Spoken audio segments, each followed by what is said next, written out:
Rich dad poor dad book summary. सामान्य जीवन में हम अपने समय को मैनेज नहीं कर पाते हैं, जिसका परिणाम हमें भविष्य में मिलता है। इस जीवन में हमें हर एक चीज को मैनेज करके चलना होता है, तभी जीवन सफल हो पाता है। यदि हम समय को न मैनेज करें तो हमारा काफी समय व्यर्थ जाता है और जिसका परिणाम हमें भविष्य के दिनों में देखने को मिलता है। रिच डैड पुअर डैड पुस्तक रॉबर्ट टी कियोसाकी द्वारा लिखी है, जिसमें पैसों का मैनेजमेंट करना बहुत अच्छी तरह से बताया गया है और यह भी बताया गया है कि अमीर लोग और गरीब लोग अपने बच्चों को कैसे पैसे का मैनेजमेंट करना सिखाते हैं तथा पैसों के बारे में क्या क्या बातें बताते हैं। दुनिया में हर व्यक्ति अमीर बनना चाहता है। वह भी चाहते हैं कि उनके पास अच्छी गाड़ी हो, अच्छा घर हो और उनका बिजनेस अच्छा चलता रहे, अच्छा कमाए और अच्छा खाएं। परंतु कुछ लोग अमीर बन जाते हैं, लेकिन कुछ लोग अमीर नहीं बन पाते। शायद उनके सपने अधूरे रह जाते हैं। सब चाहते हैं कि उनके पास करोड़ों रुपया हो, परंतु वह अमीर क्यों नहीं बन पाते हैं? उसका कारण है कि वह पैसों का मैनेजमेंट करना नहीं जानते। उन्हें नहीं पता होता कि पैसे का मैनेजमेंट कैसे किया जाता है। इसी कारणों से आदमी अमीर नहीं बन पाते। जो अमीर लोग होते हैं, उनको पैसों के मैनेजमेंट के बारे में अच्छा सा ज्ञान होता है। वह पैसों का मैनेज करना अच्छी तरह से जानते हैं और वह उस पैसों को अच्छी जगह इन्वेस्ट करते हैं, जहां से उनका लाभ हो। इसलिए अमीर और भी अमीर बनते जाते हैं। बचपन में हमारे माता पिता द्वारा हमें बताया जाता है कि यदि हम अच्छे से पढ़ लेंगे और अच्छे नंबर प्राप्त करेंगे तो हमें जीवन में अच्छी नौकरी मिलेगी, जिससे हम बहुत सारा धन कमा सकेंगे। लेकिन दुनिया में कई ऐसे लोग हैं जो बहुत सारी पढ़ाई की है, उनके पास कई डिग्रियां हैं और अच्छी खासी जॉब भी कर रहे हैं, परंतु उनकी आर्थिक स्थिति मजबूत नहीं है। उनके पास पैसों की कमी है, वह अच्छा घर नहीं ले सकते हैं, उनके पास गाड़ी भी नहीं है। ऐसा क्यों होता है? तथा दूसरी तरफ ऐसे लोग भी होते हैं जो कम पढ़े लिखे होते हैं और उनके पास जॉब भी नहीं होती है और न ही जॉब के लिए इधर उधर भटकते हैं, पर फिर भी अमीर लोगों में गिने जाते हैं। हम यदि उदाहरण के रूप में जाने तो आज जो भारत के सबसे बड़े अमीर व्यक्तियों में गिने जाते हैं धीरूभाई अंबानी, जिन्होंने बहुत कम पढ़ा लेकिन आज भी बहुत अमीर आदमी हैं। अगर हम बात करें तो पढ़ाई और लिखाई से लोग अमीर बनते हैं, तो ऐसा बिल्कुल नहीं है। यह सोच बिल्कुल ही अमीर नहीं बनाती, बल्कि हमें फाइनेंशियल मैनेजमेंट आना चाहिए। हम किस तरह से फाइनेंशियल मैनेजमेंट करके अमीर बन सकते हैं, जहां बात इस डॉक्टर रॉबर्ट कियोसाकी पुस्तक रिच डैड पुअर डैड में बताई गई है। रॉबर्ट टी कियोसाकी के बारे में बात करें तो उनके दो पिता थे। एक पिता बहुत ज्यादा अमीर थे तथा दूसरे पिता बहुत गरीब थे। अब आप पूछेंगे दो पिता कैसे हो सकते हैं? तो जी हाँ, जो इनके असली पिता थे वह बहुत गरीब थे और बहुत पढ़े लिखे, उनके पास काफी डिग्रियां थी।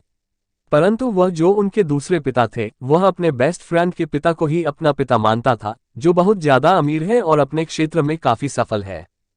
उनके दोनों पिता ने साथ ही में पढ़ाई की थी, उन्होंने कड़ी मेहनत परिश्रम भी किया। परंतु अमीर पिता ने पढ़ाई बीच में ही छोड़ दी थी, बल्कि जो गरीब पिता थे उन्होंने पढ़ाई जारी रखी।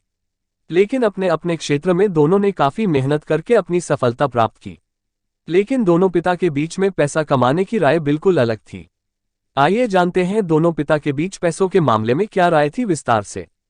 सकारात्मक सोच। रॉबर्ट टी कियोसाकी के पहले गरीब पिता रॉबर्ट को समझाते थे कि कोई भी वस्तु या कोई भी ऐसी चीज नहीं खरीद सकता, उसके अंदर ऐसी काबिलियत नहीं है। परंतु दूसरे पिता उसी से कहते हैं, यदि तुम कोई वस्तु नहीं खरीद सकते तो उसका कारण ढूंढो कि कैसे नहीं खरीद सकते। यदि तुम्हें वह प्राप्त करनी है तो उसे कैसे खरीद सकते हो? इन प्रश्नों को आप ढूंढो।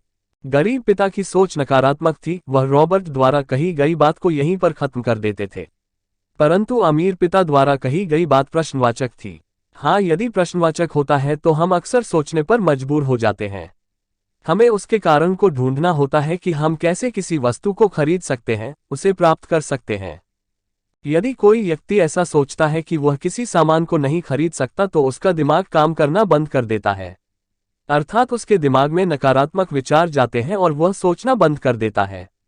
यदि वही हम दूसरी ओर देखें कि हम उस सामान को कैसे खरीद सकते हैं, तो हमारे मन में एक प्रश्नवाचक चिन्ह आ जाता है कि आखिर हम इस सामान को कैसे खरीदें और हम उस पर सोचने लगते हैं। अर्थात इससे यह पता चलता है कि हमें अपने दिमाग को नकारात्मक विचार बिल्कुल नहीं देनी चाहिए। हमें सदैव सकारात्मक विचार ही देने चाहिए, जिससे कि हमारा दिमाग हमेशा एक्टिव रहेगा और लगातार वह मजबूत होता जाएगा। जीवन में जोखिम लेना। रॉबर्ट के गरीब पिता रॉबर्ट से कहते थे कि जीवन में जोखिम नहीं लेना चाहिए। अच्छे से पढ़ाई करना चाहिए और अच्छे मार्क्स लाकर अच्छी जॉब करनी चाहिए, और यदि तुम्हारे जीवन में अमीर बनना लिखा है तो तुम अमीर बनोगे, अन्यथा नहीं। वहीं दूसरी तरफ रॉबर्ट के दूसरे पिता कहते हैं, यदि तुम्हें जीवन में कुछ करना है तो जोखिम अर्थात रिस्क लेना अवश्य पड़ेगा। आप अपनी पढ़ाई पूरा करें, परंतु पढ़ाई के साथ साथ आपको फाइनेंशियल मैनेजमेंट भी आना चाहिए। पैसों का मैनेज करना आना चाहिए। संपत्ति और दायित्व में अंतर का ज्ञान हो। हमें जीवन में संपत्ति और दायित्व का विशेष ध्यान रखना चाहिए, क्योंकि संपत्ति से धन की बढ़ोतरी होती है तथा दायित्व से धन की कमी होती है। इस पर विशेष ध्यान देना चाहिए। यदि आप जीवन में अधिक पैसा कमाना चाहते हैं और बहुत अमीर आदमी बनना चाहते हैं तो आपको अपनी संपत्ति बनाना चाहिए। जैसे जमीन खरीदना चाहिए, सोना व आभूषण बनवाने चाहिए, और यदि आप यह सब नहीं करते और आप लोन लेते हैं, गाड़ी लोन पर लेते हैं, घर लोन करवाते हैं, तो आप जीवन में कभी अमीर नहीं बन पाएंगे, आप गरीब ही रहेंगे। 1/4% हिस्सा अपने लिए रखें। रॉबर्ट के दूसरे पिता कहते हैं कि यदि तुम काम करते हो तो तुम्हें उसका 1/4% अपने लिए रखना चाहिए, जिससे कि तुम्हारी आय प्राप्त हो सके तथा उसे खुद को इम्प्रूवमेंट करने में लगाना चाहिए। गलतियों से सीख लें। रॉबर्ट के दोनों पिता ने रॉबर्ट को बचपन में ही बताया कि यदि तुम कोई गलती करते हो तो उस गलती को दोहराना मत, उस गलती से तुम सीख लेना और उस गलती को दोबारा ना करने की इच्छा रखना, जिससे कि तुम जीवन में आगे बढ़ सकोगे और एक उच्च मुकाम को हासिल कर सकोगे। पैसे के लिए काम करना। रॉबर्ट की पहले पिता का कहना था कि हमें पैसों के पीछे नहीं भागना चाहिए, हमें पैसों के लिए काम नहीं करना चाहिए, हमें काबिल होने के लिए काम करना चाहिए।